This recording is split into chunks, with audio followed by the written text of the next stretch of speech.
नमस्कार दोस्तों, स्वागत है आपका के न्यूज़ 24/7 में। तो चलिए देखते हैं आज की headlines.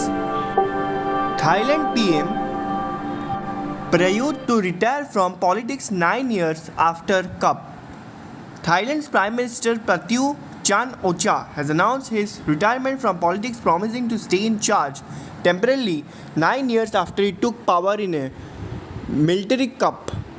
His announcement on Tuesday followed the heavy defeat of his military-backed United Thai Nation Party in a May 14 election, which won just 36 of the 500 houses seat. An upstart movement of young monarchy critics led by the Progressive Move Forward Party was the single biggest win in the election. Prayuth will remain the caretaker premier until a new government is formed. Political parties in Jammu and Kashmir welcome Supreme Court's decision to hear petitions on Article 370 daily. Political parties in Jammu and Kashmir on July 11 welcomed the Supreme Court's decision to hear a batch of petitions challenging the abrogation of Article 370 of the Constitution on a day-to-day basis. The Apex Court on July 17 said it will commence day-to-day hearings from August 2 on the petitions challenging the abrogation of Article 370 that bestowed a special status on the erstwhile state of Jammu and Kashmir. National Conference NC leader Omar Abdullah said he was confident that there is a strong case in favor of the restoration of Article 370. Maharashtra politics clash. Uddhav Thackeray slams Devendra Fadnavis, BJP protest ensure.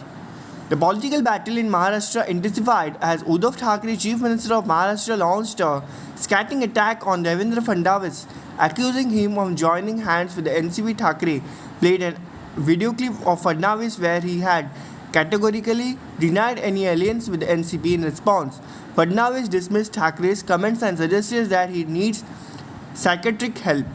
The tensions spilled onto the street as BJP workers took to protest, tearing down posters of Thackeray and voicing their support for Fadnavis. The war of words between the two parties shows no sign of abating, escalating the political turmoil in Maharashtra. Home Minister Amit Shah meets US Ambassador Eric Garcetti in New Delhi. The counting of votes for the three-tier Panchayat polls to nearly 74,000 seats in West Bengal has begun, with over 2 lakh candidates in fray. Bengal governor has slammed the violence that was persistent in the state during the nomination filling process for the rural election. We will take stern action against control room lords who sit in political control rooms and guide goons on field, he said just as the counting began in the morning, adding later Bengal has two enemies, violence and corruption. The BJP claimed that there was a state-sponsored murder of democracy in Bengal. Elsewhere, Haryana CM Manohar Lal Khattar met PM Modi in Delhi and the EC approved the appointment of Idapadi Palaniswamy as General Secretary of the AIADMK. Track updates on Bengal Panchayat poll results only with DH. Annie Raja charged with sedition for state-sponsored riots in Manipur statement. In response to the case, Annie Raja described it as an attempt to suppress their democratic rights. She stated that there is nothing surprising about the case and that they will address it legally and politically. Raja further alleged the involvement of the union government in a secret agenda unfolding in Manipur.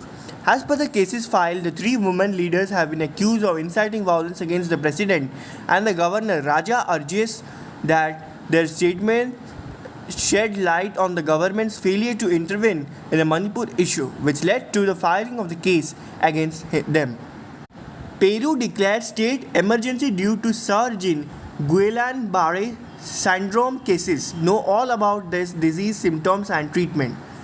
Guillain-Barré syndrome in Peru. Amid the surge in cases of a rare neurological disorder, Peru has declared a 90-day national state of emergency. The rare disorder Guillain-Barré syndrome has affected over 180 people across the country till now. According to media reports, around 145 people have been discharged, nearly 30 are hospitalized and 4 have died so far. According to the decree of President Dina Boluarte, some $3.27 million will be allocated to improving patient care, reinforcing control on the number of detections and drafting reports for the population and health personnel.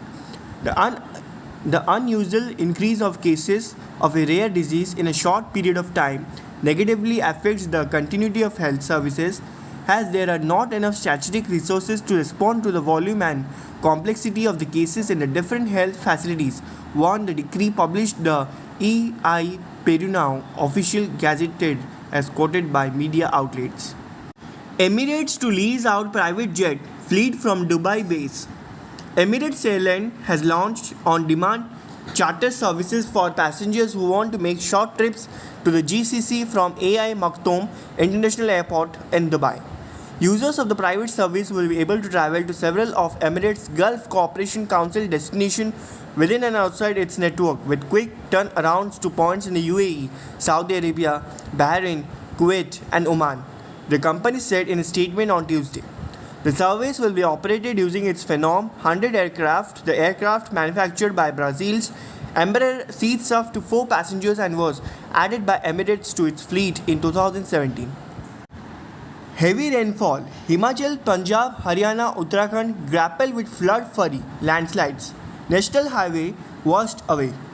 The ongoing rainy season in northwest India has brought an unusually excessive amount of rainfall, contributing to a surplus in the overall monsoon figures across the country.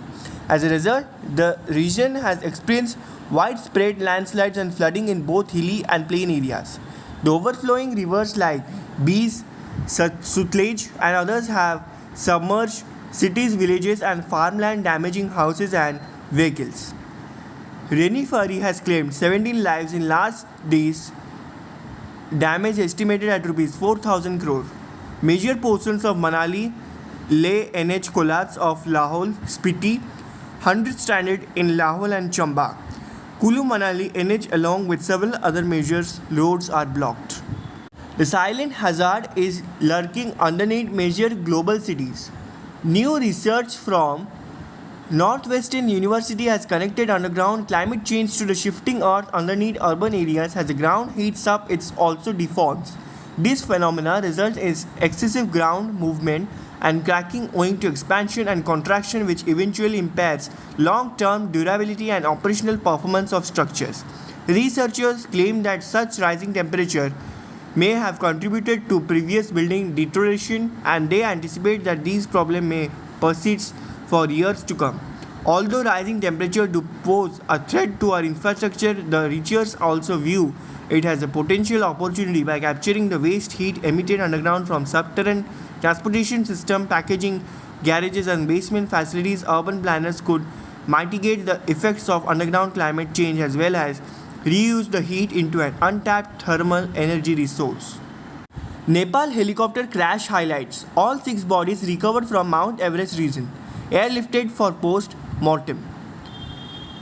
A helicopter operated by Manang Air, which was transporting foreign tourists from the Mount Everest region in Nepal, went missing on Tuesday and authorities lost contact with the aircraft.